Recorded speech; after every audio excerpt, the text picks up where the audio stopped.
அஸ்ஸலாமு அலைக்கும். Welcome to tailoring from zero part 3. Part 2க்கு ஆதரவு கொடுத்த எல்லாருக்கும் ரொம்ப நன்றி. பார்ட் 3ல நம்ம எலக்ட்ரிக் ஷோயிங் மிஷின் பற்றி பார்க்கலாம்னு சொல்லியிருந்தேன் இல்லையா? இந்த எலக்ட்ரிக் ஷோயிங் மிஷினில் நிறைய பிராண்ட்ஸ் இருக்குது. உஷா, ஜூக்கி, ஜாக் அப்படின்னு நிறைய பிராண்ட்ஸ் இருக்குது. நான் யூஸ் பண்ணுறது ஜாக். அந்த ஜாக்லேயே நிறைய மாடல்ஸ் இருக்குது.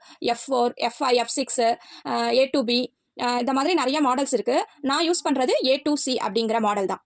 இந்த A2Cல என்னென்ன ஃபீச்சர்ஸ் இருக்குது அப்படின்னு நம்ம பார்க்கலாம். ஃபர்ஸ்ட், இந்த மிஷினில் ஸ்பீட் கண்ட்ரோல் அப்படின்ட்டு ஒரு ஆப்ஷன் இருக்குது. நம்மளோட தேவைக்கு தக்கன நம்மளால் ஸ்பீடை அட்ஜஸ்ட் பண்ண முடியும். மினிமம் 200லேருந்து மேக்ஸிமம் 5000 வரைக்கும் நம்மளால் ஸ்பீடை செட் பண்ணி வச்சுக்கலாம். தென் ஆட்டோமேட்டிக் த்ரெட் கட்டர் அப்படின்ட்டு ஒரு ஆப்ஷன் இருக்குது. ஒவ்வொரு தடவையும் நம்ம கிளாத்தை ஸ்டிச் பண்ணி எண்டிங்கில் சிசர் எடுத்து கட் பண்ணணும் அப்படின்ற அவசியம் இல்லை. நம்ம பெடலில் பேக்கில் ஒரே ஒரு ப்ரெஸ் பண்ணால் போதும், ஆட்டோமேட்டிக்காக த்ரெட்டு கட் ஆயிரும். ஸோ நம்ம வேகமாக தைக்கிறதுக்கு இது யூஸ்ஃபுல்லாக இருக்கும். அடுத்து இதில் நீடில் பொசிஷன் பட்டன் ஒன்று இருக்கும். நம்ம துணி ஸ்டிச் பண்ணிவிட்டு ஸ்டாப் பண்ணும்போது நீடில் வந்து நம்மளுக்கு கிளாத்தில் இன்சர்ட் ஆகிருக்கணுமா இல்லை மேலே இருக்கணுமா அப்படிங்கிறத நம்மளுக்கு தேவைக்கு தக்கன இந்த நீடில் பொசிஷன் பட்டன் மூலமாக நம்ம ஃபிக்ஸ் பண்ணிக்கலாம். தென் இந்த மிஷினில் பாபின் வைண்டிங் அப்படின்ட்டு ஒரு செட்டப் இருக்கும். இது எதுக்குன்னா அட் அ டைமில் நம்ம ஒரு கிளாத் ஸ்டிச் பண்ணிட்டு இருக்கும் போதே நெக்ஸ்ட் கிளாத்துக்கான பாபினுக்கு நம்ம நூல் இதில் ஆட்டோமேட்டிக்காக நம்மளுக்கு சுற்றிட்டே இருக்கும். இதனால் நம்மளுக்கு டைம் சேவ் ஆகும். இது வந்து ரிவர்ஸ் லிவர்னு சொல்லுவாங்க.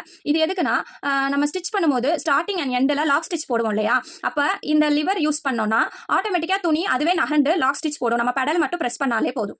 நெக்ஸ்ட் இதுல எல்இடி லைட் கொடுத்துருப்பாங்க. நீடில் பக்கத்துல இந்த லைட் இருக்கிறதுனால சின்ன சின்ன நுணுக்கமான தையல் கூட நம்ம தெளிவா பார்த்து தைக்க முடியும். தென் இது வந்து நீ லிஃப்டர்.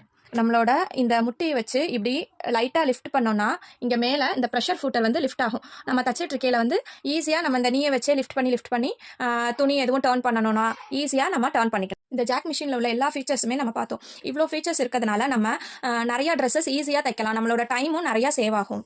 நார்மல் பெடல் மிஷினுக்கும் எலக்ட்ரிக் சோயிங் மிஷினுக்குள்ள டிஃபரன்ஸ் நம்ம பார்த்துட்டோம் இல்லையா? இந்த ரெண்டில் எது வாங்கலாம், பிகினர்ஸ்க்கு எது யூஸ்ஃபுல்லாக இருக்கும் அப்படின்னா உங்களோட தேவையும் உங்களோட பட்ஜெட்டையும் பொறுத்து தான். எனக்கும் எங்கள் ஃபேமிலிக்கு மட்டும்தான் நான் தைக்க போகிறேன் அப்படின்னா உங்களுக்கு நார்மல் பெடல் மிஷினே போதுமானது. இல்லை நான் தையல் கற்றுக்கிட்டு அதை அப்படியே நான் என்னோட தொழிலாக மாற்றிக்க போகிறேன் அப்படின்னா நீங்கள் தாராளமாக எலக்ட்ரிக் சோயிங் மிஷினே வாங்கலாம்.